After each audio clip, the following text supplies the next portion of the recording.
بسم اللہ الرحمن الرحیم۔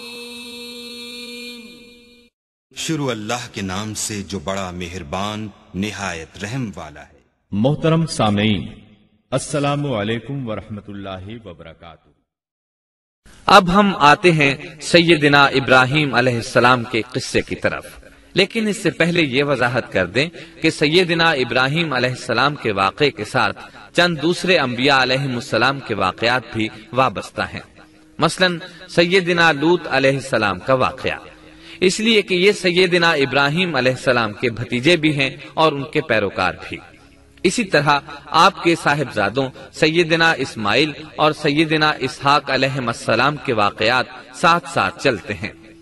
اس کی وجہ یہ ہے کہ سیدنا اسماعیل علیہ السلام کی ولادت کے وقت ابراہیم علیہ السلام کی عمر 87 سال تھی، اور سیدنا اسحاق علیہ السلام کی پیدائش کے وقت سیدنا ابراہیم علیہ السلام کی عمر 100 سال تھی، جبکہ سیدنا ابراہیم علیہ السلام کی کل عمر 175 سال ہوئی، اس لیے ان کے واقعات ساتھ ساتھ چلتے ہیں۔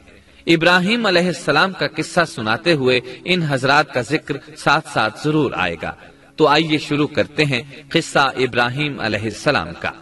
صالح علیہ السلام کے بعد اللہ تعالیٰ نے سیدنا ابراہیم علیہ السلام کو مبعوث فرمایا۔ ابراہیم علیہ السلام جد الانبیاء ہیں، عظیم المرتبت اور اولو العزم پیغمبر ہیں۔ آپ کے والد کا نام طارق تھا، جبکہ اس کا لقب آزر تھا۔ آزر مدد کرنے والے کو کہتے ہیں۔ یہ شخص اپنے قبیلے کے افراد کی مدد کیا کرتا تھا، غمخواری کرتا تھا، اس لیے اس کا لقب آزر مشہور ہو گیا تھا۔ قرآن مجید میں ابراہیم علیہ السلام کا قصہ 73 مقامات پر ذکر ہوا ہے۔ یہ 73 مقامات 25 سورتوں میں ہیں، اور یہ بات ابراہیم علیہ السلام کے بلند مرتبت ہونے پر دلالت کرتی ہے۔ ابراہیم علیہ السلام بھی سام بن نوح علیہ السلام کی نسل سے ہیں۔ آپ کی پیدائش عراق کے مشہور شہر بابل میں ہوئی۔ یہ عراق کے شمال میں واقع تھا اور آج بھی موجود ہے۔ بہت بڑا شہر ہے، اس وقت بھی بڑی آبادی پر مشتمل تھا۔ یہاں بت پرستی عام ہو چکی تھی۔ اللہ تعالی سورۃ العنکبوت آیت 25 میں فرماتے ہیں، ابراہیم نے کہا کہ تم نے جن بتوں کی پرستش اللہ کے سوا کی ہے، انہیں تم نے اپنی آپس کی دنیاوی دوستی کے بنا پر معبود ٹھہرا لیا ہے۔ مطلب یہ کہ وہ لوگ اللہ کی عبادت بتوں کو اللہ کا شریک ٹھہرا کر کرتے تھے۔ ابراہیم علیہ السلام نے اپنے باپ سے اور اپنی قوم سے کہا کہ یہ مورتیاں جن کے تم مجاور بنے بیٹھے ہو کیا ہیں؟ انہوں نے جواب دیا، ہم نے اپنے باپ دادوں کو انہی کی عبادت کرتے پایا ہے۔ اللہ تعالیٰ ان کے بارے میں فرماتے ہیں، اے نبی، انہیں ابراہیم علیہ السلام کا قصہ سنا دو، جبکہ انہوں نے اپنے باپ اور اپنی قوم سے فرمایا، تم کس کی عبادت کرتے ہو؟ کہنے لگے، بتوں کی، ہم تو برابر ان کے مجاور بنے بیٹھے ہیں۔ ابراہیم علیہ السلام نے فرمایا، جب تم انہیں پکارتے ہو تو کیا وہ سنتے بھی ہیں یا تمہیں نفع اور نقصان پہنچا سکتے ہیں؟ انہوں نے کہا، یہ ہم کچھ نہیں جانتے، ہم نے تو اپنے باپ دادوں کو اسی طرح کرتے پایا ہے۔ مطلب یہ کہ یہ بت پرستی انہیں ورثے میں ملی تھی۔ وہ جن معبودوں کی عبادت کرتے تھے، نہ وہ ان کی پکار کو سنتے تھے، نہ ہی ان کے نفع و نقصان پر قادر تھے۔ اسی لیے ابراہیم علیہ السلام انہیں جھنجھوڑ رہے تھے، لیکن اندھی تقلید اور بشری عقل کے بیکار ہو جانے نے انہیں یہ سب سوچنے سے عاری کر دیا تھا۔ اللہ تعالیٰ نے ابراہیم علیہ السلام کی خصوصی رہنمائی فرمائی تھی، جیسا کہ سورۃ الانبیاء آیت 51 میں ہے، اور ہم نے ابراہیم کو پہلے سے ہدایت عطا فرما دی تھی اور ہم اسے جانتے تھے۔ ابراہیم علیہ السلام نے کبھی ایک لمحے کے لیے بھی بتوں کی پوجا نہیں کی تھی۔ آپ نے اپنی قوم کو بتوں کی پوجا کرتے دیکھا تو انہیں ملامت کی، ایک اللہ کی طرف دعوت دی، اور اس دعوت کی ابتدا انہوں نے اپنے باپ سے کی۔ اللہ تعالی سورہ مریم میں فرماتے ہیں، اے نبی، کتاب میں ابراہیم کا ذکر کر، بے شک وہ سچا نبی تھا۔ جب اس نے اپنے باپ سے کہا، اے میرے باپ، بے شک مجھے وہ علم عطا ہوا ہے جو تمہیں حاصل نہیں، اس لیے میری اطاعت کریں، میں آپ کو سیدھا راستہ دکھاؤں گا۔ اے میرے باپ، شیطان کی عبادت نہ کریں، بے شک شیطان اللہ کا نافرمان ہے۔ ان بتوں کی عبادت گویا شیطان کی عبادت ہے، اس لیے آپ نے ان معبودوں کو شیطان سے تعبیر کیا۔ فرمایا، اے میرے باپ، بے شک مجھے خوف ہے کہ تم پر اللہ کا عذاب آئے، پھر تم شیطان کے ساتھی ہو جاؤ۔ باپ نے ان کی بات سن کر کہا، اے ابراہیم، کیا تو میرے معبودوں سے پھرا ہوا ہے؟ البتہ اگر تو باز نہ آیا تو میں تجھے سنسار کر دوں گا، اور تو مجھ سے ایک مدت تک دور ہو جا، یعنی مجھ سے اتنا دور ہو جا کہ کبھی مجھے نظر نہ آئے۔ ابراہیم علیہ السلام نے اپنے باپ پر نرمی اور مہربانی کرتے ہوئے ان سے کہا، آپ پر سلامتی ہو، میں اپنے رب سے آپ کے لیے بخشش طلب کرتا رہوں گا۔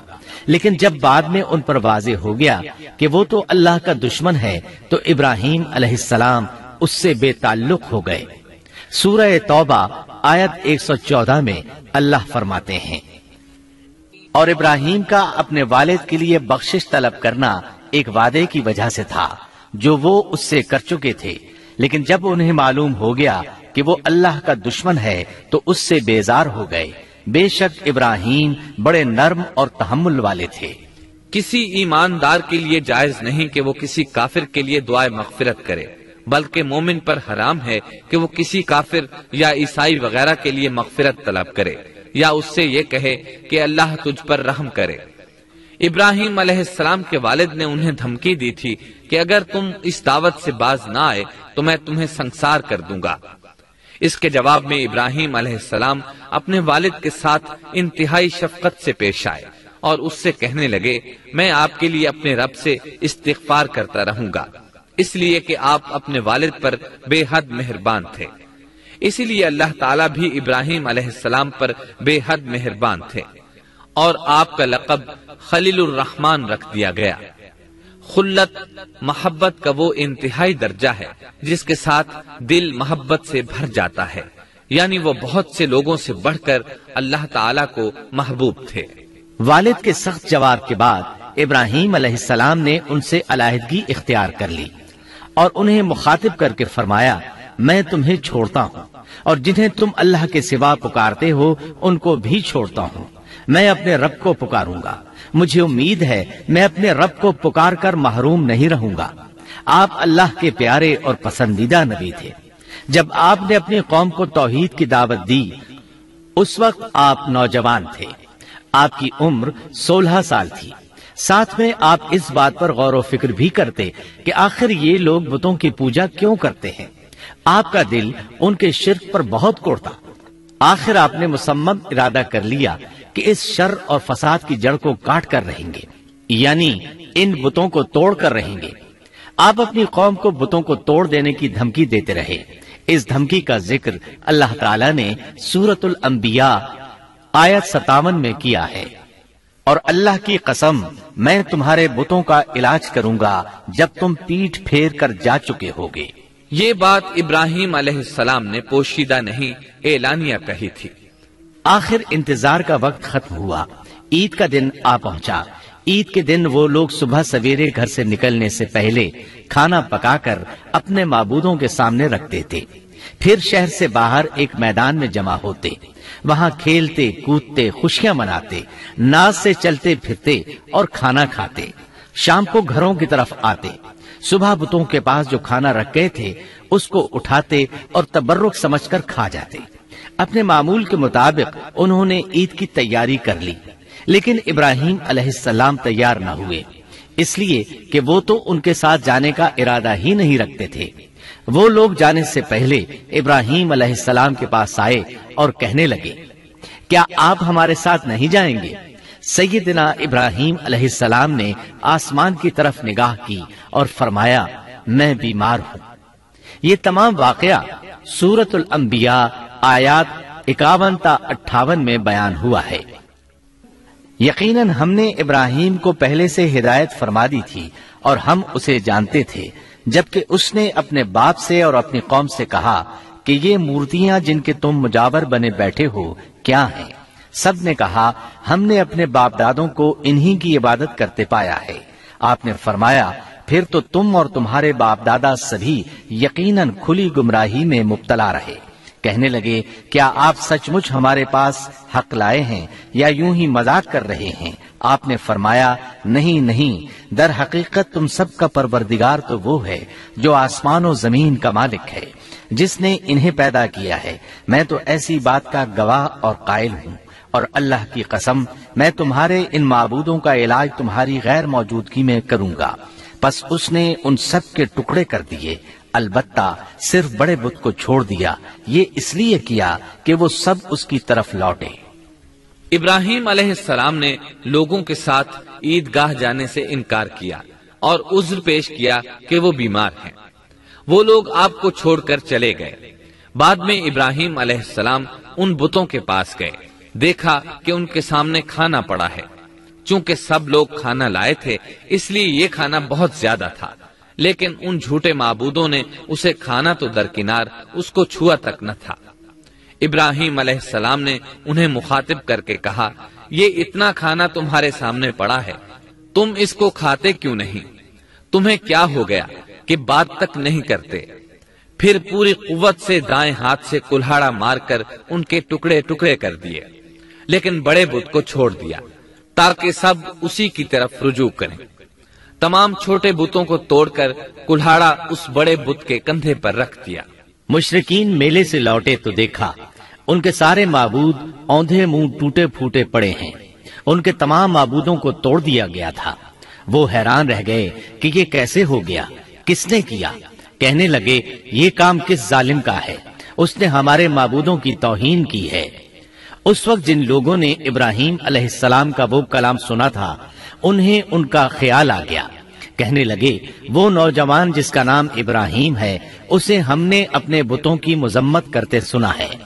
اللہ کی قدرت کہ ابراہیم علیہ السلام کا جو مقصد تھا وہ خود بخود پورا ہو رہا تھا۔ قوم کے لوگ مشورہ کر رہے تھے کہ سب کو جمع کرو اور اسے بلاؤ، پھر اسے سزا دو۔ چنانچہ تمام اہل باطل چھوٹے بڑے جمع ہو گئے، کارروائی شروع ہو گئی۔ کہنے لگے اے ابراہیم، ہمارے معبودوں کے ساتھ یہ لغو حرکت تو نے کی ہے۔ ابراہیم علیہ السلام نے جواب دیا، یہ کام تو اس بڑے بت کا ہے، مجھ سے کیوں پوچھتے ہو؟ تم اپنے معبودوں سے کیوں نہیں پوچھ لیتے کہ ان کے ٹکڑے کس نے اڑائے ہیں؟ ابراہیم علیہ السلام کا جواب سن کر وہ سب سوچ میں پڑ گئے، پھر کہنے لگے ہم نے بڑی غلطی کی، اپنے معبودوں کے پاس کسی کو حفاظت کے لیے نہیں چھوڑا۔ اس قدر واضح بات محسوس کر کے بھی وہ ظالم ایمان نہ لائے، بلکہ شیطان نے ان کے دلوں میں وسوسہ ڈالا اور انہوں نے غور و فکر کر کے کہا، اے ابراہیم، کیا تمہیں علم نہیں؟ یہ تو بے زبان ہیں، یہ بول نہیں سکتے۔ اب ابراہیم علیہ السلام نے فرمایا، تب پھر تم اللہ کے سوا اس چیز کی عبادت کرتے ہو جو تمہیں کچھ بھی نفع نہ دے سکے اور نہ نقصان پہنچا سکے۔ تعجب ہے تم پر اور ان پر بھی جنہیں تم اللہ کے سوا پکارتے ہو، کیا تم میں بالکل عقل نہیں؟ اس طرح ابراہیم علیہ السلام نے ان پر حقیقت خوب اچھی طرح واضح کر دی۔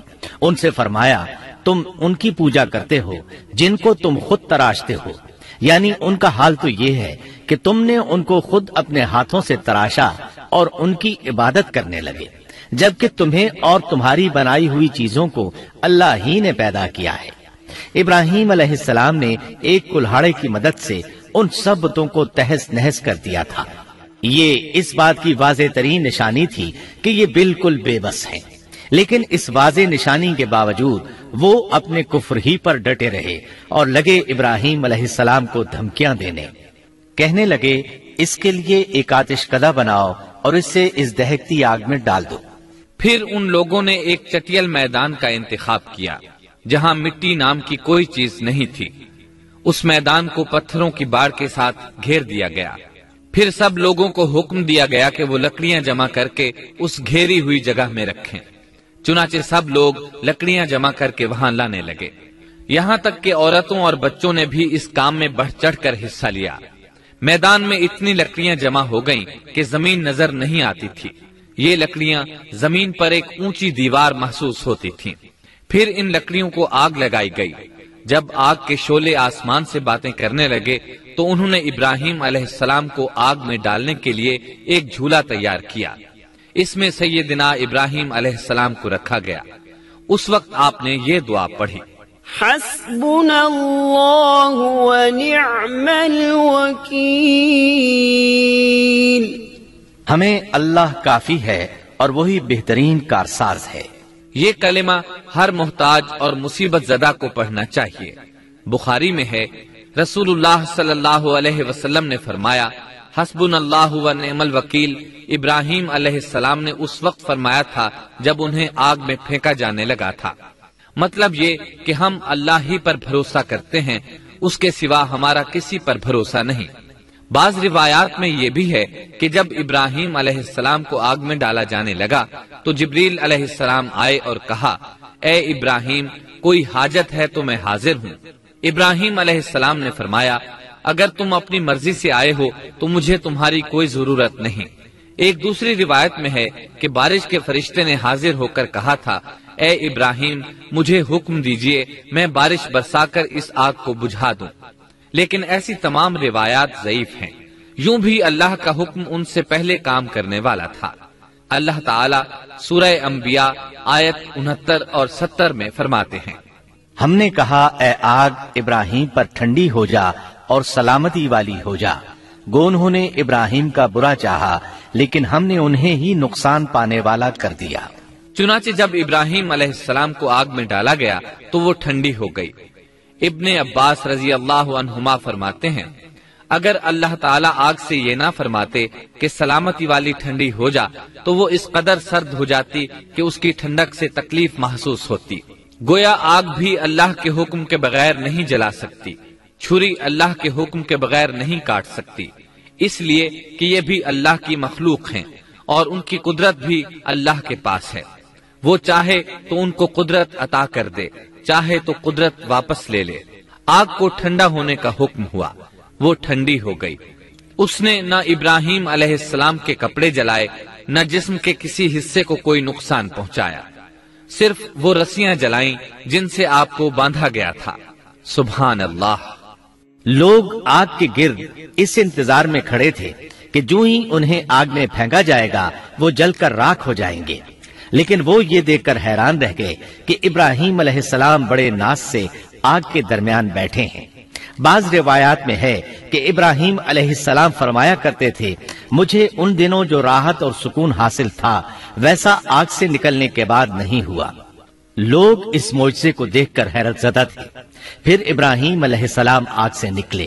اتنا بڑا معجزہ دیکھنے کے باوجود لوط علیہ السلام کے سوا کوئی شخص پورے بابل شہر سے ان پر ایمان نہ لایا. اللہ تعالیٰ فرماتے ہیں پس ابراہیم پر لوط ایمان لائے. مطلب یہ کہ پوری بستی سے لوط علیہ السلام تھے جو آپ پر ایمان لائے تھے، باقی تمام لوگ کفر ہی پر ڈٹے رہے. ابراہیم علیہ السلام ان کا رویہ دیکھ کر نا امید ہو گئے کہ اس سے بڑھ کر یہ کون سا معجزہ دیکھنا چاہتے ہیں. ان کے بتوں کو توڑ دیا گیا، اپنی آنکھوں سے اللہ کی نشانی ان لوگوں نے دیکھی، پھر بھی یہ ایمان نہیں لائے. چنانچہ آپ نے وہاں سے ہجرت کا ارادہ فرما لیا. اس وقت بابل پر نمرود نامی بادشاہ کی حکومت تھی. کہا جاتا ہے کہ زمین کے بیشتر حصے پر اسی کی حکمرانی تھی. جب اس کے پاس یہ خبریں پہنچیں کہ ابراہیم علیہ السلام کو آگ میں ڈالا گیا لیکن آگ نے انہیں نہیں جلایا تو اس نے ابراہیم علیہ السلام کو اپنے دربار میں پیش کرنے کا حکم دیا. ابراہیم علیہ السلام کو وہاں لایا گیا. نمرود نے ان سے ان کے رب کے بارے میں سوال کیا. اللہ تعالیٰ سورۃ البقرہ آیت 258 میں فرماتے ہیں کیا تو نے اس شخص کو نہیں دیکھا جس نے ابراہیم سے اس کے رب کے متعلق جھگڑا کیا اس لیے کہ اللہ نے اسے سلطنت دی تھی. ایک روایت میں ہے کہ 4 بادشاہوں نے زمین کے بیشتر حصے پر حکمرانی کی ہے. ان میں سے ایک نمرود ہے. نمرود اپنے وقت کا حاکم و بادشاہ تھا. ابراہیم علیہ السلام سے جب اس کی اللہ تعالیٰ کے بارے میں بات چیت ہوئی تو ابراہیم علیہ السلام نے کہا میرا رب وہ ہے جو زندہ کرتا ہے اور مارتا ہے. جواب میں اس نے کہا میں بھی زندہ کرتا ہوں اور مارتا ہوں. چنانچہ اس نے حکم دیا کہ جیل سے 2 آدمیوں کو لے آؤ. جیل سے 2 ایسے آدمیوں کو لایا گیا جن کے لیے سزائے موت کا فیصلہ ہو چکا تھا. اس نے ان میں سے ایک کے قتل کا حکم دیا، دوسرے کو معاف کر دیا. اس سے اس نے یہ ثابت کرنا چاہا کہ وہ بھی زندہ کر سکتا ہے اور موت دے سکتا ہے. اور کہنے لگا دیکھ لو میرے حکم سے لوگ مرتے ہیں اور میرے حکم سے انہیں زندگی ملتی ہے۔ اس کی بات سن کر ابراہیم علیہ السلام نے غور کیا کہ اگر وہ اس سے موت و حیات کے باریک فلسفے پر بحث کریں گے تو نمرود کا مقصد پورا ہو جائے گا اور میرا مقصد پورا نہیں ہو پائے گا، اس لیے بحث و مباحثے کی بجائے کوئی مضبوط دلیل پیش کر دی جائے تاکہ حق و باطل کے درمیان فرق واضح ہو جائے۔ چنانچہ آپ نے فرمایا بے شک اللہ سورج کو مشرق سے لاتا ہے، تو اس کو مغرب سے لے آ۔ کافر بادشاہ یہ سن کر مبہوت رہ گیا، اس کا سر جھک گیا۔ اللہ تعالیٰ فرماتے ہیں تب وہ کافر حیران رہ گیا اور اللہ نا انصافوں کو سیدھی راہ نہیں دکھاتا۔ ان تمام باتوں کے بعد نمرود کو یہ معلوم کرنے کی ضرورت نہیں رہی کہ ابراہیم علیہ السلام آگ سے کیسے نجات پا گئے، کیونکہ حقیقت اس پر آشکار ہو چکی تھی۔ وہ جان گیا تھا کہ اصل معاملہ کیا ہے۔ چنانچہ اس نے ابراہیم علیہ السلام سے کہا آپ اس ملک سے نکل جائیے، ہم آپ کو یہاں نہیں رہنے دیں گے۔ ابراہیم علیہ السلام نے عراق کو خیر بات کہا اور شام کی طرف ہجرت کر گئے۔ یہاں آ کر وہ حران نامی بستی میں مقیم ہوئے۔ اسی جگہ آپ نے اپنے چچا ہاران کی بیٹی سیدہ سارہ علیہ السلام سے شادی کی۔ اللہ تعالیٰ اس ہجرت کے بارے میں فرماتے ہیں اور ہم اسے یعنی ابراہیم اور لوط کو بچا کر اس زمین کی طرف لے آئے جس میں ہم نے جہان کے لیے برکت رکھی تھی۔ جب آپ حران کے مقام پر پہنچے تو وہیں ٹھہر گئے، وہیں رہنے لگے۔ یہاں آ کر آپ کا شمار بنو حران میں ہونے لگا۔ آپ لوگوں کو اسی شہر میں رہنے کی دعوت دیتے۔ اس شہر کے لوگ بتوں کی پوجا نہیں کرتے تھے بلکہ ستاروں کو پوجتے تھے۔ ابراہیم علیہ السلام نے جب ان کی یہ حالت دیکھی تو ارادہ کر لیا کہ ان لوگوں کو بتائیں گے کہ ستاروں کی عبادت کرنا باطل ہے۔ یہ لوگ چونکہ نجوم پرست تھے اس لیے ان کی عبادت کا وقت رات کو ہوتا تھا اور یہ لوگ رات کے وقت عبادت کرتے تھے، کیونکہ ان کے معبود یعنی ستارے رات ہی کو طلوع ہوتے ہیں۔ چنانچہ ابراہیم علیہ السلام انہیں یہ دکھانے کے لیے کہ ان چیزوں کی عبادت باطل ہے ایک دن ان کے ساتھ نکلے۔ اللہ نے آسمان کے دروازے کھول دیے تو ابراہیم علیہ السلام نے چاند، ستاروں، سیاروں اور آسمان و زمین کی سلطنت کو دیکھا۔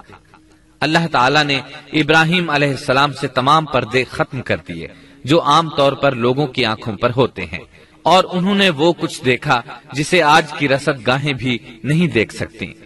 اللہ تعالیٰ سورۃ الانعام آیت 75 میں فرماتے ہیں اور اسی طرح ہم نے ابراہیم کو آسمان اور زمین کی سلطنت کا مشاہدہ کرا دیا تاکہ وہ یقین کرنے والوں میں سے ہو جائے۔ بعض مفسرین نے لکھا ہے کہ یہ سب کچھ اللہ تعالیٰ نے ابراہیم علیہ السلام کو اس لیے دکھایا تھا کہ وہ ستاروں کی پرستش کرتے تھے۔ پھر اللہ تعالیٰ نے اپنی عبادت کی طرف ان کی رہنمائی فرمائی۔ جن مفسرین نے یہ بات لکھی وہ غلطی پر ہیں، کیونکہ ایک جلیل القدر رسول کے متعلق ایسا گمان کرنا کبیرہ گناہ ہے۔ آسمان اور زمین کی سلطنت اور دیگر معجزات دکھانے کے بعد اللہ تعالیٰ فرماتے ہیں آسمان اور زمین کی پیدائش یقیناً انسان کی پیدائش سے بہت بڑا کام ہے۔ اللہ تعالیٰ ایک دوسرے مقام پر فرماتے ہیں آسمان اور زمین میں بہت سی نشانیاں ہیں جن سے یہ منہ موڑ کر گزر جاتے ہیں۔ ابراہیم علیہ السلام حران شہر کے ستارہ پرستوں کو لے کر ایک رات نکلے۔ اچانک ایک ستارہ طلوع ہوا، اس کی چمک دمک بہت تھی، شکل صورت کے لحاظ سے بھی بہت خوبصورت تھا۔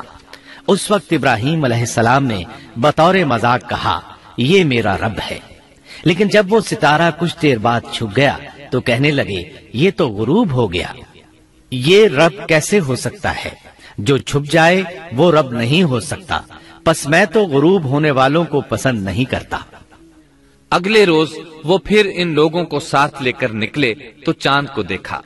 یہ شکل صورت میں ستاروں سے کہیں زیادہ خوبصورت تھا، روشن تھا، لیکن یہ بھی غروب ہو گیا تو ابراہیم کہنے لگے اگر مجھے میرے رب نے ہدایت نہ کی تو میں گمراہ لوگوں میں شامل ہو جاؤں گا۔ اے اللہ تو کہاں ہے؟ اپنی طرف میری رہنمائی کر۔ ان باتوں سے ابراہیم علیہ السلام ان لوگوں کو غور و فکر کی دعوت دے رہے تھے تاکہ وہ غور کریں آخر رب چھپ کیسے سکتا ہے؟ اگر چاند رب ہے اور دن کے وقت کسی کو اپنے معبود کی حاجت ہوگی تو وہ کیا کرے گا؟ لہذا چاند کسی صورت رب نہیں ہو سکتا۔ پھر جب دن چڑھا اور سورج طلوع ہوا تو کہنے لگے یہ میرا رب ہے، یہ تو سب سے بڑا ہے۔ پھر لوگوں کو مخاطب کر کے کہنے لگے تم رات کو چھوٹے چھوٹے ستاروں کی پوجا کرتے ہو، کیوں نہ تم اتنے بڑے ایک ہی رب کی پوجا کر لو۔ لیکن جب وہ بھی غروب ہو گیا تو کہنے لگے یقیناً میں تمہارے شرک سے بیزار ہوں، یہ معبود کیسے ہو سکتے ہیں؟ ان میں تو تبدیلی آتی رہتی ہے، کبھی طلوع ہوتے ہیں کبھی غروب ہوتے ہیں۔ یہ اس بات کی دلیل ہے کہ یہ مخلوق ہیں اور ان کا خالق کوئی اور ہے جس کے حکم کے یہ تابع ہیں۔ جب یہ خود مخلوق ہیں اور کسی اور کے تابع ہیں تو کسی کو نفع نقصان پہنچانے پر کس طرح قادر ہو سکتے ہیں؟ پھر اپنی قوم کو مخاطب کر کے کہنے لگے میں اپنا رخ اس کی طرف کرتا ہوں جس نے آسمانوں کو یکسو ہو کر پیدا کیا، اور میں شرک کرنے والوں میں سے نہیں ہوں۔ اب بھی وہ اپنی بات پر اڑے رہے۔ تب آپ نے فرمایا تم مجھ سے اللہ کے بارے میں جھگڑ رہے ہو، مجھے تو اللہ راہ دکھا چکا ہے اور اس نے مجھے دلیل عطا فرمائی ہے۔ میں یقیناً جانتا ہوں کہ تمہارے تمام معبود بے بس اور بے طاقت ہیں۔ جاؤ تم سے اور تمہارے ان معبودوں سے جو ہو سکے کر لو، میرے رب کی مرضی کے بغیر کچھ بھی نہیں ہو سکتا۔ میرے رب نے ہر چیز کے علم کو اپنے گھیرے میں لے رکھا ہے، کیا پھر بھی تم نصیحت حاصل نہیں کرو گے؟ اور میں تمہارے معبودوں سے خوف کیوں کھاؤں؟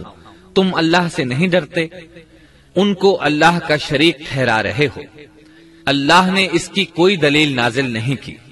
اگر تم میں صحیح علم ہے تو تم ہی بتلا دو کہ ہم دونوں جماعتوں میں سے امن کا زیادہ حقدار کون ہے۔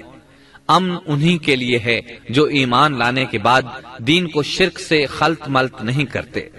حقیقت میں ہدایت یافتہ وہی لوگ ہیں۔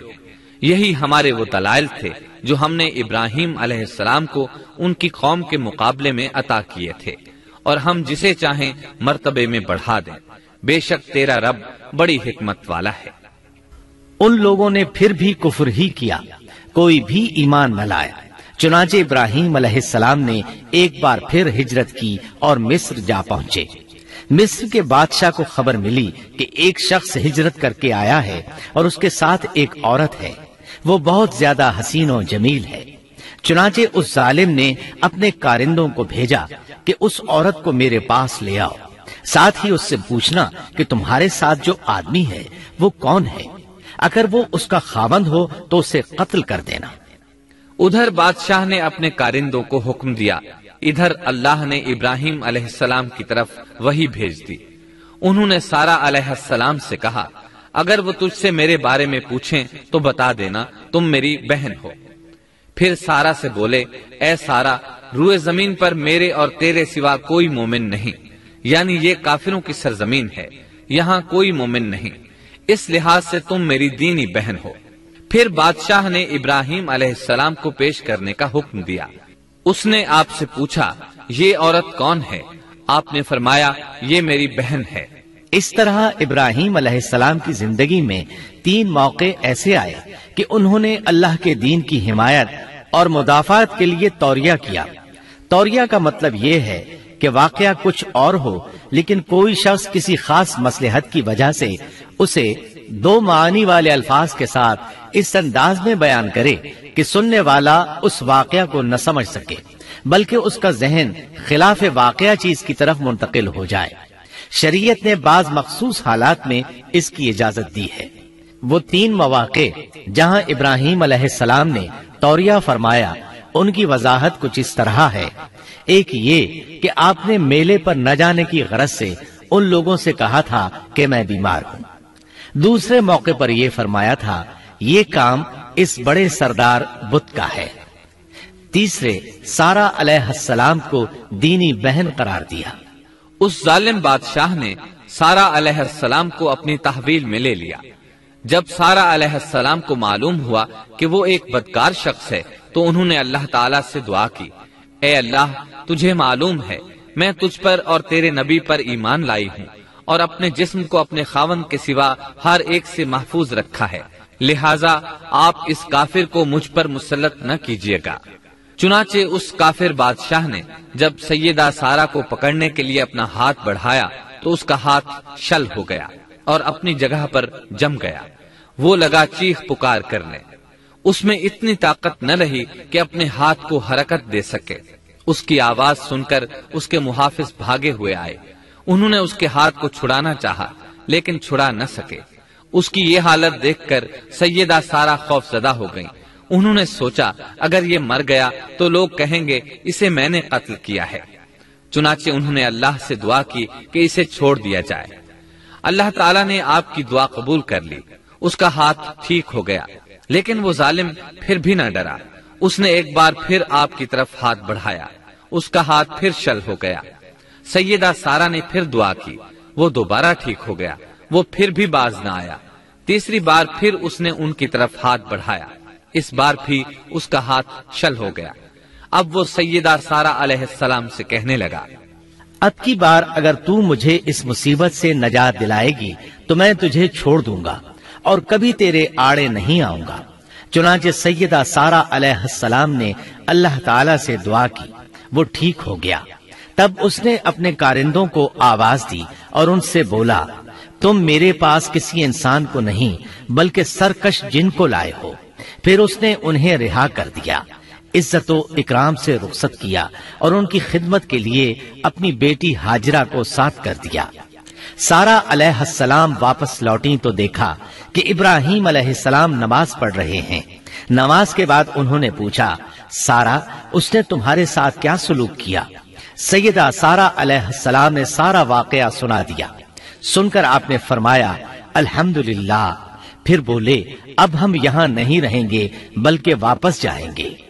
چنانچہ آپ ایک بار پھر فلسطین میں آ گئے، وہیں اپنی زندگی بسر کرنے لگے۔ اب ہم آگے بڑھتے ہیں۔ جب آپ فلسطین میں مستقل طور پر رہائش پذیر ہوئے تو لوط علیہ السلام بھی آپ کے ساتھ تھے۔ لوط علیہ السلام آپ کے بھتیجے تھے۔ ان کے والد کا نام ہاران تھا۔ یہ بچپن ہی سے سیدنا ابراہیم علیہ السلام کے زیر سایہ رہے، انہی کے ہاں پرورش پائی، اس لیے دین حق فوراً قبول کر لیا۔ جب سیدنا ابراہیم علیہ السلام نے عراق سے شام کی طرف ہجرت کی تو یہ آپ کے ساتھ تھے۔ وہاں سے حران گئے، تب بھی ساتھ تھے۔ پھر مصر کی طرف ہجرت کی تو بھی لوط علیہ السلام ان کے ساتھ تھے۔ آخرکار جب آپ نے مصر کو بھی خیر بات کہا اور فلسطین آ گئے تب بھی یہ ساتھ تھے۔ اب ابراہیم علیہ السلام نے لوط علیہ السلام کو حکم دیا کہ وہ بستی سدوم کی طرف چلے جائیں، اس لیے کہ اس بستی کے لوگ کفر کی انتہائی گہرائی میں جا چکے ہیں۔ انہیں کفر و شرک سے نکالنے کے لیے وہاں جائیں، انہیں اللہ کے احکام سنائیں، اللہ کی طرف دعوت دیں۔ چنانچہ لوط علیہ السلام تو اس طرف روانہ ہو گئے اور ادھر فلسطین میں صرف 3 مسلمان رہ گئے، ابراہیم علیہ السلام، ان کی زوجہ محترمہ سیدہ سارہ اور سیدہ ہاجرہ علیہ السلام۔ وہیں رہائش پذیر رہے اور لوگوں کو مسلسل اللہ کی طرف دعوت دیتے رہے۔ یہاں یہ بے شمار مال و دولت کے بھی مالک بن گئے۔ جب ان کی عمر 85 یا 86 سال ہوئی تو سارہ علیہ السلام نے سوچا، میں بانجھ ہوں، میرے خاوند بوڑھے ہیں لیکن اولاد کی تمنا ہے، تو کیوں نہ میں اپنی لونڈی ہاجرہ ہدیے اور تحفے کے طور پر ابراہیم علیہ السلام کو دے دوں۔ چنانچہ ہاجرہ ابراہیم علیہ السلام کو مل گئیں، انہوں نے ان سے شادی کر لی۔ اللہ رب العزت نے جلد ہی ان کے بطن سے آپ کو اسماعیل علیہ السلام عطا فرمائے۔ ہاجرہ علیہ السلام کے ماں بننے پر اور ان کی اولاد کو دیکھ کر سیدہ سارہ علیہ السلام کو فطری طور پر غیرت کا احساس ہوا۔ اللہ کی قدرت دیکھیے، خود ہی انہیں ہاجرہ کو تحفے میں دیا تاکہ اولاد حاصل ہو، اور جب وہ ماں بن گئیں تو اب غیرت محسوس کر رہی ہیں۔ اپنی اس کیفیت سے مجبور ہو کر سیدہ سارہ نے ابراہیم علیہ السلام سے کہا، آپ مجھے اس کے ساتھ ایک جگہ پر نہ رکھیں۔ مورخین اور سیرت نگار لکھتے ہیں کہ ہاجرہ علیہ السلام ایک نطاق پہنا کرتی تھی، یعنی وہ جسم کے درمیان ایک لمبا کپڑا لٹکا لیتی تھیں تاکہ وہ کپڑا گھسٹ گھسٹ کر قدموں کے نشانات مٹا دے اور سارہ کو نظر نہ آئے، کیونکہ سارہ غیرت کی حد کو پہنچ چکی تھی۔ ابراہیم علیہ السلام نے جب سارہ علیہ السلام کے اندر غیرت کے آثار دیکھے تو ہاجرہ کو ان کی نگاہوں سے دور کر دیا۔ ادھر اللہ کا حکم بھی نازل ہو گیا کہ اپنی بیوی ہاجرہ اور دودھ پیتے بچے اسماعیل کو ساتھ لے لیں اور مکہ کی طرف رخ کر لیں۔ ابراہیم علیہ السلام مکہ کی طرف روانہ ہوئے، یہاں تک کہ مکہ پہنچ گئے۔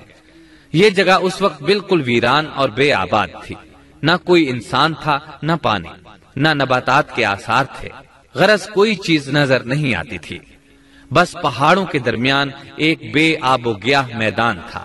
یہی وہ مقدس اور تاریخی وادی تھی جہاں ابراہیم علیہ السلام اپنی زوجہ اور لخت جگر کو چھوڑ کر واپس پلٹے۔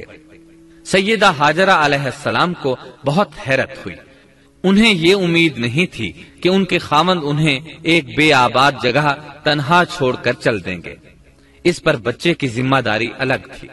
چنانچہ انہوں نے ابراہیم علیہ السلام کو آواز دی، لیکن انہوں نے مڑ کر بھی نہ دیکھا۔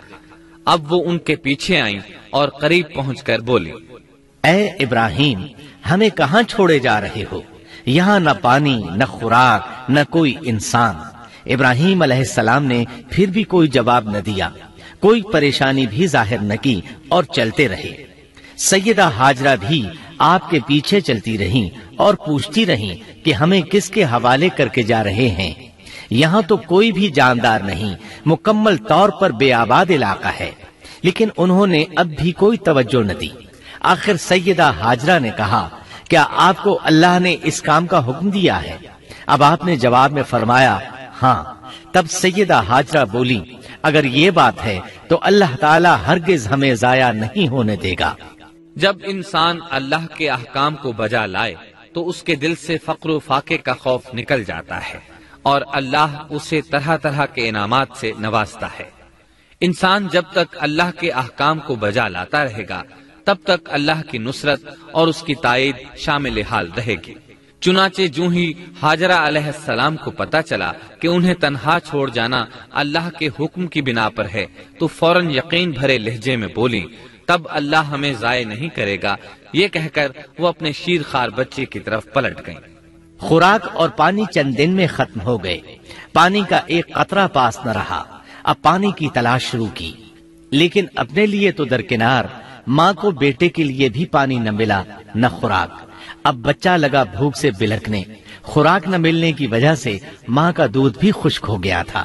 عورت کتنی بھی باحوصلہ ہو اپنے بچے کو بھوک سے بلکتے نہیں دیکھ سکتی۔ اب انہوں نے بچے کو وہیں چھوڑا اور تیزی سے قریبی پہاڑی صفا کی طرف لپکی، اوپر چڑھ کر ادھر ادھر نظر دوڑائی کہ شاید کسی طرف پانی یا خوراک نظر آ جائے یا کسی انسان کی جھلک نظر آ جائے۔ جب کچھ نظر نہ آیا تو نشیب کی طرف چلی، ساتھ میں بچے کی طرف بھی دیکھتی جاتی تھی۔ نشیب میں پہنچی تو بچہ نظروں سے اوجھل ہو گیا، اس پر اور بے چین ہوئی اور بلندی کی طرف دوڑی۔ اس طرح مروہ پہاڑی پر چڑھ گئیں، وہاں بھی چاروں طرف نگاہ دوڑائی لیکن کچھ نظر نہ آیا۔ خیال آیا کہ پھر کوشش کرنی چاہیے۔ اس خیال سے مروہ پہاڑی سے اتری اور صفا کی طرف چل دی۔ درمیان میں نشیب کی وجہ سے بچہ نظر نہ آیا تو دوڑنے لگی۔ اس طرح پھر صفا پر چڑھ گئیں۔ اللہ اکبر! ایک تو عورت ذات کمزور، پھر بھوک پیاس سے نڈھال، اس پر کس قدر سعی اور کوشش میں مصروف، وہ بھی اپنے بچے کے لیے۔ بہرحال بار بار کوشش کے خیال سے انہوں نے صفا اور مروہ پہاڑیوں کے درمیان 7 چکر لگائے۔ یہی وجہ ہے مسلمان عازمین حج صفا و مروہ کے درمیان سعی کرتے ہیں تاکہ اس واقعے کی یاد تازہ ہو جائے۔ جب وہ آخری مرتبہ مروہ پر پہنچی تو انہوں نے ایک آواز سنی۔ یہ آواز اسماعیل علیہ السلام کے قریب سے آئی تھی۔ انہوں نے پوری توجہ سے آواز کو سننے کی کوشش کی اور جلدی سے اسماعیل کے قریب پہنچی۔ کیا دیکھتی ہیں، اسماعیل کے قدموں کے نیچے سے پانی پھوٹ رہا ہے، کیونکہ جبریل علیہ السلام کو اللہ نے اس صابرہ خاتون کی مدد کے لیے بھیجا تھا۔ انہوں نے زمزم والی جگہ پر اپنا پر مارا تو اسماعیل کے قدموں کے پاس سے ایک عظیم چشمہ رحمت نمودار ہوا۔ مستقبل کے پیغمبر کے قدموں کے نیچے سے اللہ نے جبریل فرشتے کے ذریعے زمین پھاڑ کر پانی نکال دیا۔ یہی آب زمزم کا آغاز تھا۔ ہاجرہ علیہ السلام پانی کو آنکھیں پھاڑ پھاڑ کر حیرت سے دیکھ رہی تھی۔ ان کی خوشی کی انتہا نہ رہی۔ جب انہوں نے دیکھا پانی پھوٹ پھوٹ کر چاروں طرف بہ رہا ہے، زمین ہموار تھی، اس لیے انہوں نے زمین کو کھودنا شروع کر دیا تاکہ پانی ادھر ادھر نہ بہ جائے۔ پھر انہوں نے اس گڑھے کے چاروں طرف پتھر رکھ دیے اور زبان سے بولی، زم زم، اس کا مطلب ہے رک جا۔ نبی اکرم صلی اللہ علیہ وسلم کا فرمان ہے، اللہ اسماعیل کی والدہ پر رحم فرمائے، اگر وہ جلد بازی سے کام نہ لیتی تو زمزم ایک بہنے والا چشمہ ہوتا۔ لیکن انہوں نے اس کے گرد بند باندھ دیا۔ انہیں دراصل اس وقت پانی کی شدید ضرورت تھی، اس لیے انہوں نے پانی کو اپنے پاس جمع کر لیا تاکہ بہہ کر ضائع نہ ہو جائے۔ انہوں نے اسماعیل کو پانی پلایا، خود بھی خوب پیا، اور یہ اللہ تعالیٰ کی طرف سے ان کی مہمان نوازی تھی۔ وہاں کوئی اور انسان نہیں تھا، نہ کھانے کی کوئی چیز تھی، بس یہی آب زمزم ان کے لیے کھانے اور پینے کا کام دے رہا تھا۔ اب چونکہ زمزم ایک چشمہ بن گیا تھا، اس لیے پرندے بھی آنے لگے۔ انہی دنوں عرب کے قبیلوں میں سے ایک قبیلہ بنو جرہم یمن کو خیر بات کہہ کر اس طرف آ رہا تھا۔ یمن میں ایک بہت بڑا ڈیم تھا، پہاڑوں کے درمیان انہوں نے پانی کو روک کر ایک بہت بڑا بند قائم کر رکھا تھا، اس سے پورا سال آسانی سے کھیتی باڑی کرتے تھے۔ اس ڈیم کی بدولت ان کا آب پاشی کا نظام بہت اچھا تھا۔ جب اس ڈیم کو اللہ تعالیٰ نے توڑا تو تمام لوگ وہاں سے منتشر ہو گئے اور جزیرہ عرب کے اطراف میں منتقل ہونے لگے۔ وہیں سے ہجرت کرنے والا ایک قبیلہ بنو جرہم تھا۔ یہ لوگ بنیادی طور پر عرب تھے۔ یہ قبیلہ سفر میں رہتا، جہاں کہیں پانی اور چراگاہ نظر آتے وہیں پڑاؤ ڈال دیتے۔ جب وہاں خوراک ختم ہو جاتی تو آگے سفر شروع کر دیتے۔ چونکہ وہ بہت بڑے تاجر تھے، اس بنا پر ان راستوں سے خوب واقف تھے۔ انہیں چشموں کا خوب علم تھا۔ ملک شام کی طرف بھی ان کی آمد و رفت تھی۔ یہ قبیلہ بنو جرہم مکہ کے قریب پہنچا تو فضا میں پرندوں کو منڈلاتے پایا۔ کہنے لگے، ان پرندوں کی موجودگی میں ضرور کوئی راز ہے۔ اب انہوں نے اپنے کچھ آدمی اس طرف بھیجے۔ یہ لوگ جلد ہی چشمے تک پہنچ گئے۔ انہوں نے وہاں ایک عورت اور اس کے بچے کو پایا۔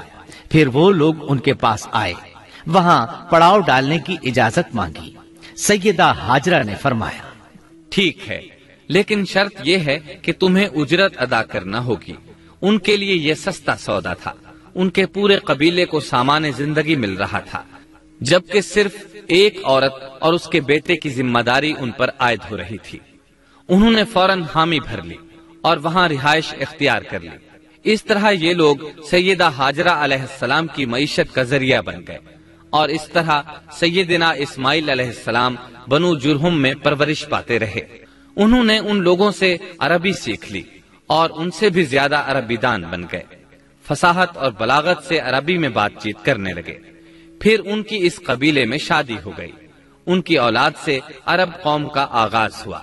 انہی میں سے سرور کائنات محمد صلی اللہ علیہ وسلم کی ولادت باسعادت ہوئی۔ بنو جرہم کی آمد اور آبادی ابراہیم علیہ السلام کی دعا کا نتیجہ تھی۔ جب انہوں نے اپنی بیوی اور بچے یعنی دو کمزور انسانوں کو اس ویران جگہ چھوڑا تھا تو یہ دعا مانگی تھی، اے ہمارے پروردگار، میں نے اپنی کچھ اولاد اس بے آباد جنگل میں تیرے حرمت والے گھر کے پاس بسائی ہے۔ یہاں یہ سوال پیدا ہوتا ہے کہ کیا اس وقت بیت اللہ کی تعمیر ہو چکی تھی؟ درست بات یہ ہے کہ اس وقت خانہ کعبہ کی تعمیر نہیں ہوئی تھی۔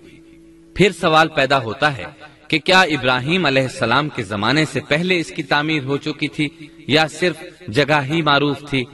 اس بارے میں دو طرح کی روایات ہیں۔ بعض میں آتا ہے کہ صرف اس کی جگہ معروف تھی، اور بعض میں ہے کہ ابراہیم علیہ السلام سے پہلے شیس علیہ السلام نے اس کو تعمیر کیا تھا، اور وہ گردش ایام کے ساتھ ساتھ منہدم ہو کر ختم ہو گیا۔ لیکن بہرحال اس کی جگہ معلوم تھی، اور وہی پہلا گھر تھا، جیسا کہ اللہ نے خبر دی ہے۔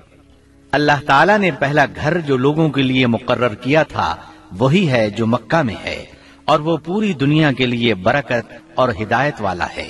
ابراہیم علیہ السلام نے اللہ تعالیٰ سے یہ دعا مانگی تھی، اے ہمارے پروردگار، میں نے اپنی کچھ اولاد اس بے کھیتی کے جنگل میں تیرے حرمت والے گھر کے پاس بسائی ہے۔ اے ہمارے پروردگار، یہ اس لیے کہ وہ نماز قائم کریں، پس تو کچھ لوگوں کے دلوں کو ان کی طرف مائل کر دے اور انہیں پھلوں کی روزیاں عطا فرما تاکہ یہ شکر گزاری کریں۔ دن گزرتے رہے اور اسماعیل علیہ السلام بنو جرہم کے ماحول میں عمر کی منزلیں طے کرتے رہے اور وہ ہوش سنبھالنے کے قریب ہو گئے۔ ابراہیم علیہ السلام ہر سال 1-2 بار اپنے گھرانے کی دیکھ بھال کے لیے چکر لگاتے تھے۔ جب اسماعیل علیہ السلام نے ہوش سنبھالا تو ایک بار پھر ایک عظیم آزمائش کا وقت آ گیا۔ ہوا یوں کہ ایک مرتبہ ابراہیم علیہ السلام مکہ تشریف لائے، ایک جگہ آرام کے لیے بیٹھے کہ نیند کی وادی میں پہنچ گئے۔ نیند میں انہوں نے خواب دیکھا کہ اپنے لخت جگر کو اپنے ہاتھ سے ذبح کر رہے ہیں، ساتھ ہی آنکھ کھل گئی۔ ابراہیم علیہ السلام جانتے تھے کہ انبیاء کرام کے خواب حقیقت ہوتے ہیں، اللہ کی طرف سے وحی ہوتے ہیں، اور شیطان کسی صورت ان کے خواب میں نہیں آ سکتا، لہذا انہوں نے اس خواب کے مطابق عمل کرنے کا پختہ ارادہ کر لیا، کسی قسم کی پریشانی کا شکار نہ ہوئے۔ اللہ رب العزت نے اس عظیم اور تعجب خیز واقعے کا قرآن مجید میں ذکر کرتے ہوئے فرمایا، اور ابراہیم نے کہا میں تو ہجرت کر کے اپنے پروردگار کی طرف جانے والا ہوں، وہ ضرور میری رہنمائی کرے گا۔ اے میرے رب، مجھے نیک بخت اولاد عطا فرما۔ تو ہم نے ایک بردبار بچے کی بشارت دی۔ پھر جب بچہ اتنی عمر کو پہنچا کہ اس کے ساتھ چلنے پھرنے لگا تو ابراہیم نے کہا میرے پیارے بیٹے، میں نے خواب دیکھا ہے کہ میں تجھے ذبح کر رہا ہوں، اب تو بتا تیری کیا رائے ہے؟ یہاں سوال پیدا ہوتا ہے کہ ابراہیم علیہ السلام نے اسماعیل علیہ السلام سے مشورہ کیوں لیا؟ وہ چاہتے تو اسماعیل کو سوتے میں ذبح کر دیتے، اس طرح اللہ کا حکم بجا لاتے۔ وہ بیٹے کے پاس کیوں گئے اور ان سے مشورہ کیوں لیا؟ جی ہاں، یہ مسئلہ یاد رکھنے کے قابل ہے کہ ہر مسلمان پر لازم ہے کہ وہ اپنے دوسرے مسلمان بھائی کو اجر و ثواب میں شامل کرنے کی کوشش کرے۔ ابراہیم علیہ السلام نے بیٹے کو ثواب میں شامل کرنے کے لیے انہیں اللہ کے حکم سے آگاہ کیا، یہ نہ چاہا کہ میں اکیلا ہی اجر لیتا رہوں، بلکہ دوسرے کی خیر خواہی کو پیش نظر رکھا۔ والدین کے لیے آپ کے اس انداز میں نصیحت موجود ہے، یہ کہ اولاد کو ثواب کے مواقع فراہم کریں، ان کی صحیح تربیت کریں۔ اگر صدقہ کرنے کا موقع ملے تو بچوں کے ذریعے صدقہ کرائیں تاکہ انہیں بھی اللہ کے راستے میں خرچ کرنے کی عادت پڑے۔ جب کسی دینی مجلس میں بیٹھنے کا موقع ملے تو اپنی اولاد کو بھی ساتھ لے کر جائیں۔ بے شمار لوگ خود تو جاتے ہیں، اولاد کو جانے کے لیے کہتے بھی نہیں، خود دین سیکھتے ہیں، اولاد کو دین نہیں سکھاتے۔ ابراہیم علیہ السلام نے اسماعیل علیہ السلام سے رائے لی۔ سبحان اللہ، انہوں نے جواب میں فرمایا اے ابا جان، آپ کو جو حکم ملا ہے کر گزریے۔ یہ نہیں کہا کہ مجھے تو حکم نہیں ہوا، بلکہ فوراً سر تسلیم خم کر دیا، اس لیے کہ وہ جانتے تھے انبیاء کا خواب حقیقت پر مبنی ہوتا ہے، اللہ کی وحی ہوتا ہے، اس لیے بالکل پریشانی ظاہر نہ کی، یہ تک نہ پوچھا مجھے کیوں ذبح کر رہے ہیں، یا میرا کیا جرم ہے، یا آپ کے پاس کون سا صریح حکم آیا ہے۔ انہوں نے ایسی کوئی بات نہ کہی، اللہ کی فرما برداری اسی کو کہتے ہیں۔ چنانچہ اپنے باپ سے کہا اے ابا جان، آپ کو جو حکم ہوا ہے اس کو کر گزریے، انشاءاللہ آپ مجھے صبر کرنے والوں میں پائیں گے۔ علماء کرام فرماتے ہیں اس جملے سے ان کا انتہائی ادب اور احترام شامل ہے، اور اس میں زبردست توکل موجود ہے۔ یہ نہیں کہا کہ آپ مجھے صبر کرنے والوں میں سے پائیں گے، بلکہ آپ نے اللہ کی مشیت کو جملے میں شامل کیا اور فرمایا انشاءاللہ آپ مجھے صبر کرنے والوں میں سے پائیں گے۔ لہٰذا مسلمانوں کو دھوکے میں نہیں پڑنا چاہیے، یہ نہ کہے میں سفر کروں گا، میں فلاں کام کروں گا، میں فلاں کام کے کرنے کی طاقت رکھتا ہوں، بلکہ یوں کہے اللہ نے چاہا تو میں سفر کروں گا، اللہ نے چاہا تو فلاں کام کروں گا۔ اپنے علم اور طاقت کے دھوکے میں پڑنا سراسر نادانی ہے۔ ہر چیز کا تعلق اللہ سے قائم کرے، جیسا کہ اللہ تعالیٰ فرماتے ہیں، اور ہرگز ہرگز کسی کام پر یوں نہ کہنا کہ میں اسے کل کروں گا، مگر ساتھ ہی انشاءاللہ کہہ لینا۔ اپنی زبان کو اللہ کے ذکر سے سجا کر رکھو اور ہمیشہ اپنے معاملات کو اللہ کی طرف لوٹاؤ۔ بہرحال باپ بیٹا دونوں ہی مصمم ارادے کے ساتھ اللہ کا حکم پورا کرنے کے لیے پیش ہو گئے۔ اسماعیل علیہ السلام نے اپنے والد محترم سیدنا ابراہیم علیہ السلام سے کہا، جب آپ مجھے ذبح کرنے لگیں تو میری پیشانی کو زمین پر رکھ دیجیے گا تاکہ آپ کو میرا چہرہ نظر نہ آئے اور کہیں آپ کے ہاتھ رک نہ جائیں۔ چہرہ دیکھ کر آپ پر شفقت پدری غالب نہ آ جائے۔ اب ابراہیم علیہ السلام نے بیٹے کی پیشانی پکڑ کر زمین پر لٹا دیا، جیسا کہ اللہ تعالیٰ نے فرمایا۔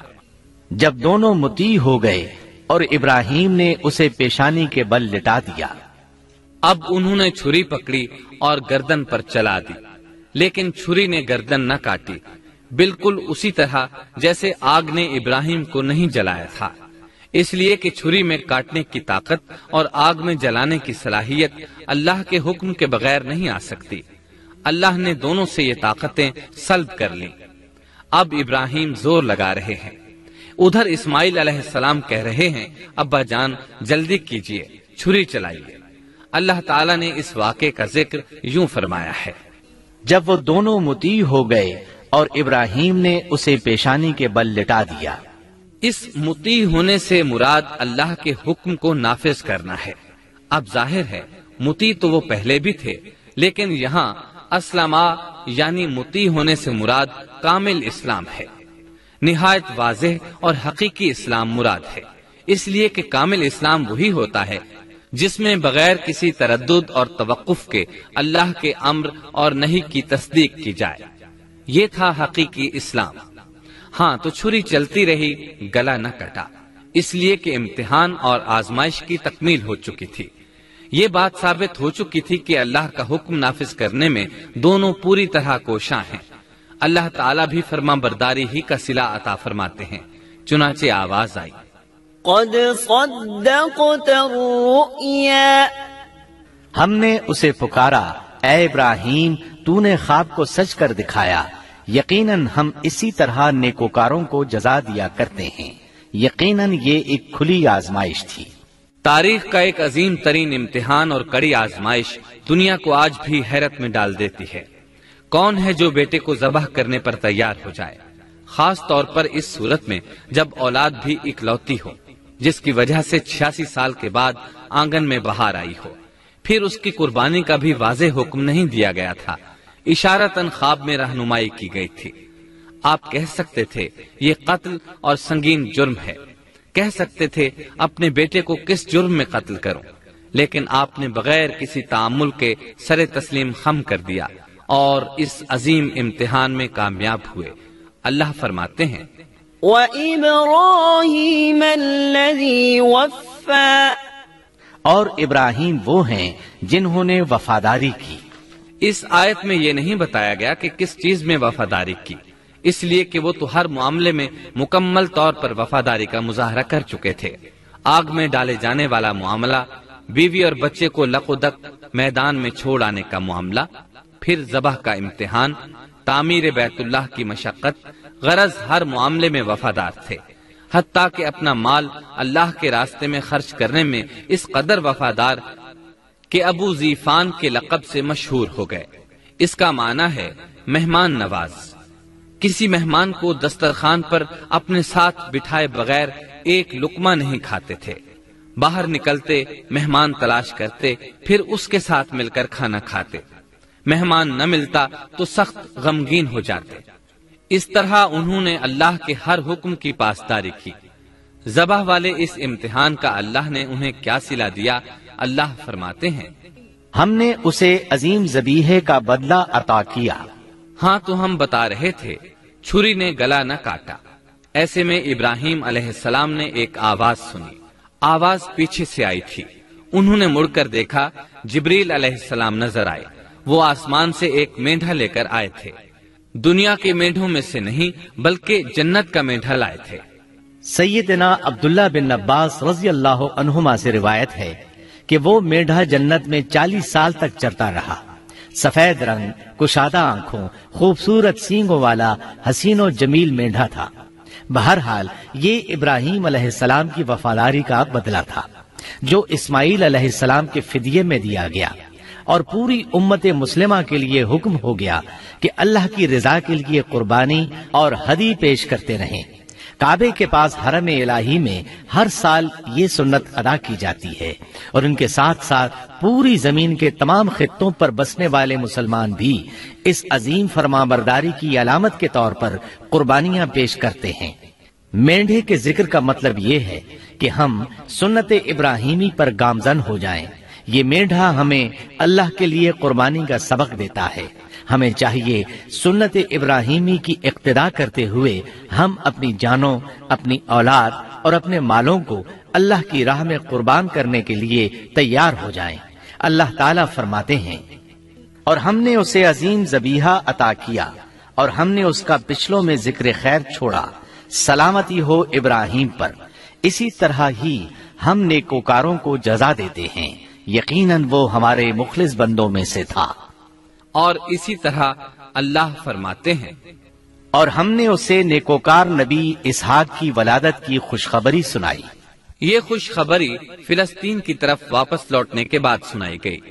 ایک اکلوتے بیٹے کی قربانی کے لیے تیار ہو جانے کے صلے میں اور سارہ علیہ السلام کی عظمت اور تکریم کے مد نظر اللہ تعالی نے اسحاق کی خوشخبری سنا دی۔ یہ آیت ذبح کے واقعے کے بعد اللہ تعالی نے ذکر فرمائی ہے، اس لیے معلوم ہوا پچھلی آیات میں اسحاق کے علاوہ کسی اور بیٹے کا ذکر ہوا ہے، اور وہ اسماعیل علیہ السلام ہی تھے، جبکہ یہودی روایات میں اسحاق علیہ السلام کو ذبیح قرار دیا جاتا ہے۔ یہ بالکل غلط ہے۔ ذبح کے واقعے کے بعد اسحاق علیہ السلام کی بشارت مل رہی ہے، پھر بھلا وہ پیدا ہونے سے پہلے ہی ذبیح کیسے بن گئے؟ اس لیے یہ قطعی بات ہے کہ اسماعیل علیہ السلام ہی ذبیح ہیں۔ اس کے کئی اور بھی دلائل ہیں جن کے ذکر کرنے کا یہاں موقع نہیں۔ بہرحال اس عظیم آزمائش میں بے مثال کامیابی کے بعد ابراہیم علیہ السلام فلسطین آئے اور 120 سال کی عمر میں اسحاق علیہ السلام کی بشارت ملی، جبکہ سارہ علیہ السلام کی عمر 90 سال تھی۔ ان پر بڑھاپا طاری ہو چکا تھا۔ ایسے میں 3 فرشتے آئے۔ وہ تو قوم لوط کی تباہی کے لیے آئے تھے۔ راستے میں اللہ کے حکم سے ابراہیم علیہ السلام اور ان کی اہلیہ سارہ کو خوشخبری سنائی، اور اس غرض کے لیے وہ انسانی شکل میں آئے تھے۔ ابراہیم علیہ السلام تو پہلے ہی بہت مہمان نواز تھے۔ انہیں دیکھ کر بہت خوش ہوئے کہ مہمان آ گئے۔ فرشتوں نے انہیں سلام کیا۔ ابراہیم علیہ السلام نے سلام کا جواب دیا۔ وہ حیرت زدہ تھے کہ یہ لوگ ان کی بستی کے رہنے والے تو ہیں نہیں، لیکن ان پر سفر کے نشانات بھی نہیں ہیں، جیسا کہ دور سے چل کر آنے والوں میں ہوتے ہیں، نہ ان کے پاس سواریاں ہیں۔ قرآن مجید میں آتا ہے، فرشتوں نے سلام کیا تو ابراہیم نے بھی سلام کیا اور دل میں خیال کیا یہ اجنبی لوگ ہیں۔ پھر وہ اپنی مہمان نوازی کی عادت کے مطابق انہیں اندر لے آئے، ان کے لیے کھانے کا انتظام کیا۔ اللہ تعالیٰ فرماتے ہیں، ہمارے بھیجے ہوئے فرشتے ابراہیم کے پاس خوشخبری لے کر آئے تو انہوں نے سلام کیا۔ ابراہیم نے سلام کا جواب دیا اور فوراً بھنا ہوا بچڑا لے آئے، اور بچڑا بھی موٹا تھا۔ ان کے سامنے کھانا پیش کیا، لیکن وہ بھلا کب کھانے کی طرف ہاتھ بڑھانے والے تھے۔ یہ دیکھ کر ابراہیم علیہ السلام نے خوف محسوس کیا کہ کہیں یہ دشمن نہ ہو۔ اس وقت فرشتوں نے کہا، ابراہیم نہ ڈر، ہم تو قوم لوط کی طرف بھیجے گئے ہیں۔ جب انہوں نے یہ باتیں کی تو سارہ علیہ السلام پاس کھڑی تھی۔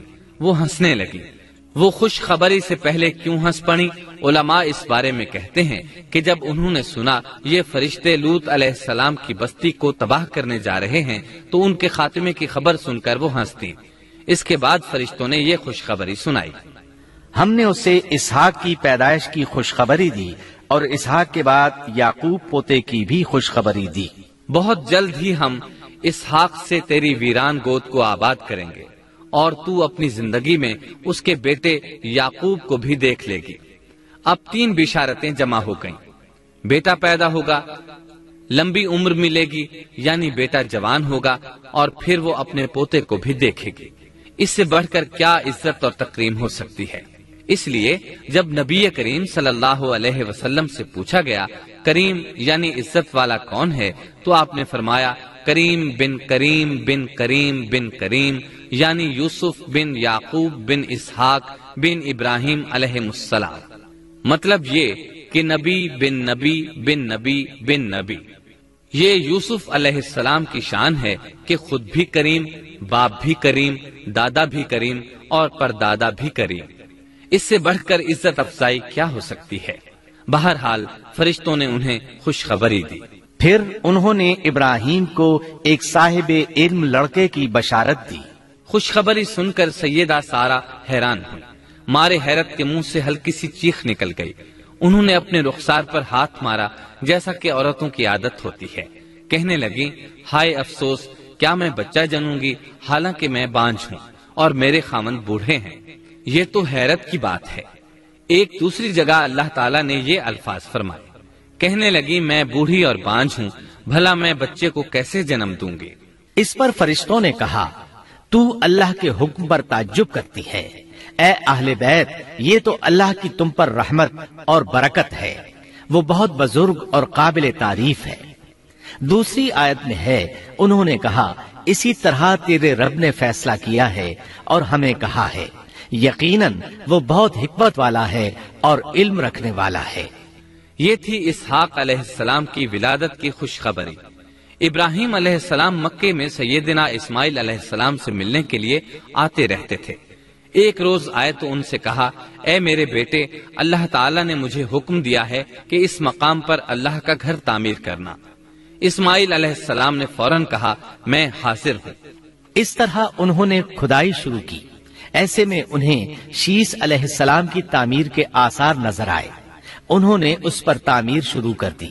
ایک روایت میں یہ بھی ہے کہ انہوں نے فرشتوں والی بنیادوں کے آثار بھی دیکھے۔ نبی کریم صلی اللہ علیہ وسلم کی جوانی کے دنوں میں جب مکے کے قریش نے کعبے کی تعمیر نئے سرے سے کی تو انہوں نے اس کی بنیادوں کو گہرا کرنا چاہا۔ وہ کھدائی کرتے ان سبز پتھروں تک پہنچ گئے جو پہاڑوں کی چوٹیوں کی طرح نظر آ رہے تھے۔ انہوں نے ان پتھروں کو نکالنا چاہا۔ ایک شخص نے کدال کے ذریعے ایک پتھر کو باہر نکالا تو اس کے نیچے سے اتنا نور نکلنے لگا کہ قریب تھا وہ شخص اندھا ہو جاتا۔ پھر پتھر خود بخود نیچے جا گرا اور اپنی جگہ پر جم گیا۔ اس کے بعد لوگوں نے ان پتھروں کو ہاتھ نہ لگایا اور تعمیر شروع کر دی۔ قرآن مجید میں تعمیر کعبہ اور بیت اللہ کا تذکرہ اس طرح آیا ہے، اور جب ہم نے بیت اللہ کے مکان میں ابراہیم کو جگہ دی اور فرمایا کہ میرے ساتھ شرک نہ کرنا اور میرے گھر کو طواف، قیام اور رکوع و سجود کرنے والوں کے لیے پاک رکھنا، اور فرمایا، بے شک لوگوں کے لیے جو پہلا گھر تعمیر کیا گیا ہے وہ مکہ میں ہے، وہ جہان والوں کے لیے برکت اور ہدایت کا ذریعہ ہے، اس میں واضح نشانیاں ہیں، مثلا مقام ابراہیم، تو جو کوئی حرم میں داخل ہوگا وہ امن میں آ جائے گا۔ اور فرمایا، اور یاد کرو اس وقت کو جب ابراہیم کو اس کے پروردگار نے کئی باتوں کے ذریعے آزمایا، وہ ان میں پورے اترے تو اللہ نے فرمایا، میں آپ کو تمام لوگوں کا امام بنا رہا ہوں۔ ابراہیم نے کہا، اے میرے رب، میری اولاد میں سے بھی امام بنائیے۔ جواب میں اللہ نے فرمایا، میرا امامت کا وعدہ ظالم لوگوں کے لیے نہیں ہے۔ اور اس وقت کو یاد کرو جب ہم نے بیت اللہ کو ثواب اور امن کی جگہ بنا دیا اور لوگوں نے مقام ابراہیم کو جائے نماز بنا لیا۔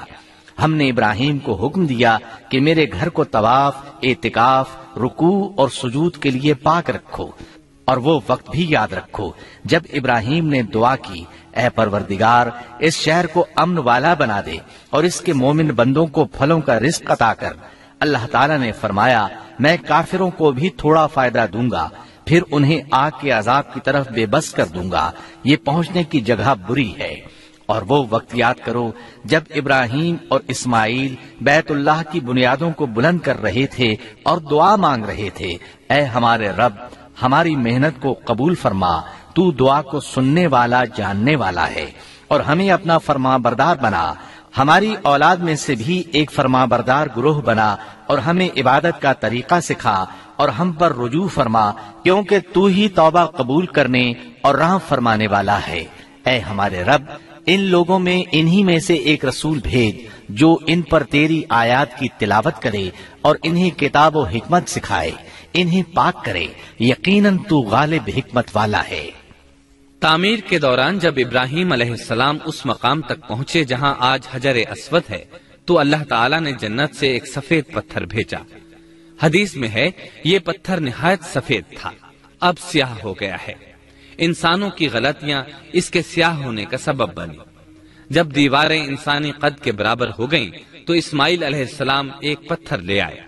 اب ابراہیم علیہ السلام اس پتھر پر کھڑے ہوئے، وہ ننگے پاؤں تھے۔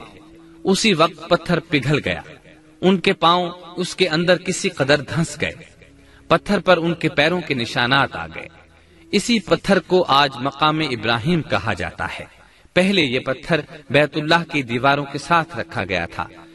جب لوگ طواف کے لیے آتے تو سیدنا ابراہیم کے پیروں کے نشانات دیکھنے کے لیے یہاں ہجوم ہو جاتا۔ اس طرح طواف کرنے والوں کو دقت کا سامنا ہوتا۔ سیدنا عمر رضی اللہ عنہ نے صحابہ کرام کے مشورے سے اس پتھر کو اس جگہ سے قدرے ہٹا کر نماز کی صفوں کے قریب کر دیا تاکہ طواف کرنے والوں کو دقت نہ ہو۔ یہ مقام بہت مقدس ہے۔ اللہ نے فرمایا ہے، تم مقام ابراہیم کو جائے نماز مقرر کر لو۔ مقام ابراہیم کے قریب اس کے پیچھے ہو کر نماز پڑھنے کا موقع مل جائے تو لازماً وہاں 2 رکعت ادا کیا کرو۔ موقع نہ ملے تو پھر پوری مسجد حرام میں طواف سے فراغت والی 2 رکعت پڑھ لیا کرو۔ اس طرح کعبہ تعمیر ہوا۔ تب نیا حکم آیا، لوگوں میں جو استطاعت رکھے اس پر اللہ کے لیے حج بیت اللہ فرض ہے، اور جو شخص جان بوجھ کر اعراض کرے تو اللہ جہانوں سے بے نیاز ہے اور اسے اس کی کوئی پرواہ نہیں۔ ادھر ابراہیم علیہ السلام کو اللہ تعالی کی طرف سے اشارہ ہوا، لوگوں میں حج کا اعلان کر دیں۔ ابراہیم علیہ السلام کہنے لگے، اللہ میری آواز بھلا کس کس تک پہنچے گی؟ جواب آیا، آپ کے ذمے آواز لگانا ہے، پہنچانا ہمارا کام ہے۔ چنانچہ آپ عرفات کے ایک پہاڑ پر چڑھے اور آواز لگائی، لوگو بیت الحرام کا حج کرو۔ اللہ تعالیٰ نے معجزانہ طور پر یہ آواز تمام انسانوں تک پہنچا دی، خواہ وہ پیدا ہوئے تھے یا نہیں۔ دوسرا معجزہ یہ ہوا کہ اللہ نے بیت اللہ اور اس کے حج کی محبت لوگوں کے دلوں میں ڈال دی۔ اللہ نے فرمایا، اور آپ لوگوں میں حج کا اعلان کر دیں، وہ آپ کی طرف پیدل بھی آئیں گے اور دبلے پتلے اونٹوں پر بھی دور دور سے آئیں گے۔ اس طرح لوگ پیدل اور سوار ہو کر کثرت سے حج کے لیے آنے لگے اور یہ ویران علاقہ آباد ہونے لگا۔ یہ تھے حالات اور واقعات ابراہیم علیہ السلام کے۔ آپ نے 175 سال کی عمر میں وفات پائی۔ آپ سے پہلے سیدہ ہاجرہ علیہ السلام نے وفات پائی اور ان کی وفات سے کچھ ہی عرصہ بعد سیدہ سارہ علیہ السلام 127 سال کی عمر میں فوت ہو گئیں۔ ان دونوں کی وفات کے بعد آپ غمگین رہنے لگے۔ آخر اتنی مدت تک ساتھ رہا تھا۔ آپ خلیل الرحمن تھے، آپ پر صحیفے بھی نازل ہوئے، آپ اللہ کے بے حد شکر گزار تھے۔